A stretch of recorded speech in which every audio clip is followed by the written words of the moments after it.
Kutmandu günüңүздөр менен бүгүн 19 июль 2022 жыл Нөкен районундагы Алаш балдар пионер лагери, илгери пионер деп коет элек.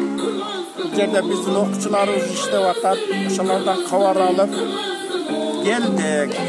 Мындан ары лагерь директору Санжар инибиздин иши алга жүрсүн, атасынын кесибин улатып бул жерде раматылык икрамакка көп ишти жасаган.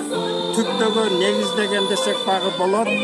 Нөкен районунун окуучуларына жакшы шарттар түзүлүп, балдардын саны өсүп өнүгө берсин. Кудайым жакшы жолдорду берсин. Кутмандуу күнүңүздөр жакшы улансын. Сөз Азамат агайда. Балдар биздин келечегибиз да. Балдар эс алыш керек. Балдарыбыз билимдүү болсун, жакшыдан өзүчө. Бул жерге ден соолуктары чындап жакшы окусун балдар да. İyi güle.